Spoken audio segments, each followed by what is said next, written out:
All right, SMT Nation, we are back with another video. Please do like and share our videos, subscribe if you're new here, and turn on that bell notifications icon to never miss an upload from the SMT. All right, this particular report is out of New York City. Why is this important? Well, because New York City is the biggest market in the United States, and it's really not even that close, right? So you jam-pack all these people into a metro area, right? A mega city, right? And then everybody's got to use their mobile devices for everything. Payments, music playing, watching videos, TikToks, streaming, whatever they're doing. It's all going on in New York City. This has to be the hardest place to network. So how do you evaluate how good a network can be? Well, evaluate it based on their performance in New York, right? See the ability of the engineers to put together a seamless kind of transition between site to site. You know, lots of density, rooftops, DAS systems, millimeter wave, small cells, CRAN, macro cells, all those things. That's New York, right? The hustle and bustle, the movements, the nature of networks never taking a break because the city doesn't sleep, right? And then the extreme market share of certain companies. Okay, so I want to tell you guys a little bit about New York. T-Mobile dominates in terms of market share. Verizon, it's their stomping grounds, right? So those two you would expect to have great networks, and we hear it all the time that they do. AT&T, many people tell me, isn't very good in New York, and they don't have much share there either. What about Boost? They build a network. Dish Wireless. Umlaut did a report, so here's what we learned. New York City. It says, we have analyzed the mobile network performance of the mobile networks of Boost, AT&T, Verizon, and T-Mobile in New York, the most populous city in the U.S. And then it shows you the testing areas. You can see where they drove. Over 1,000 miles of measured distance. All right, we continue. These are probably the most important things. We got to talk about this, guys. I'm going to go ahead and zoom in.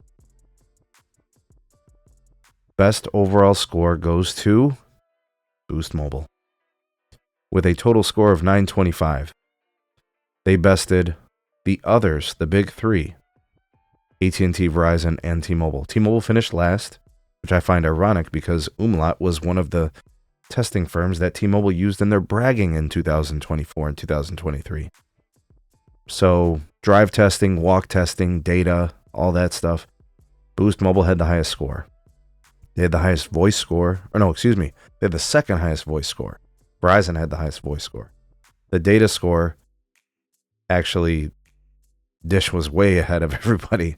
All right, so that seems to be where there was a little bit of separation. Here's a little bit of the performance breakdowns and the percentages. I'll be sure to link this for you guys. I'll remember to put that in there. Here's the reliability scores. Boost was number one. Data reliability. Voice reliability went to Verizon. I'm not surprised. Verizon has been the calling network, and I'm not surprised to see that T-Mobile struggles with calling compared to their competitors, right? So they finished last. There's some individual stuff like YouTube, live smartphone, YouTube video playback. They kind of tell you what they did to test and all of that. So here's our key takeaways. You guys can freeze this right here in Zoom if you want. Boost Mobile achieves the highest score in New York City with a 925 score out of 1,000, followed by AT&T with 899, Verizon with 864, and T-Mobile with 845. Boost Mobile leads in the data category and data reliability, while Verizon is ahead in the voice category and voice reliability. And lastly, Boost Mobile achieves in New York City the highest overall reliability with 563 out of 600, followed by AT&T with 554, T-Mobile with 529, and Verizon with 525. So Boost is the best. And you know why, guys? Because the Boost Mobile network is empty. Boost Mobile has just over 7 million customers nationally. There's just not a lot of people on it. So one could surmise that if they actually had legitimate traffic on the network and usage, their scores wouldn't be this good. Or, you know, maybe it might be. But you can clearly see the advantage to choosing a carrier where they don't have a lot of market share. I've said this time and time again. One of the most enjoyable network experiences I have out of all my lines is my Boost Mobile network access. Formerly Dish Wireless, formerly Project Genesis, formerly whatever they're known as anymore anyways. It's worth a shot. You guys might like it. I know some people say, you know, they don't want the Dish Wireless network to succeed and they hate the company and whatever. Well, these numbers tell us different. It says that it's a good network.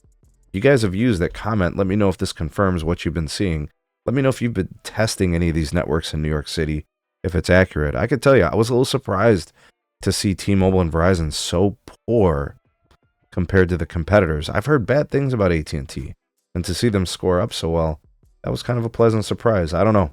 We guys still got to see Root. We've seen Open Signal. We've seen, you know, Ookla, and now Umlaut or whatever. All right, so now we need Root. We'll see what happens. Let me know what you guys think about all this. Drop me a line in the comments below. Well, the voice of the people, the SMT Nation, let your voice be heard. Like, share, and subscribe. We'll see you all in the next one.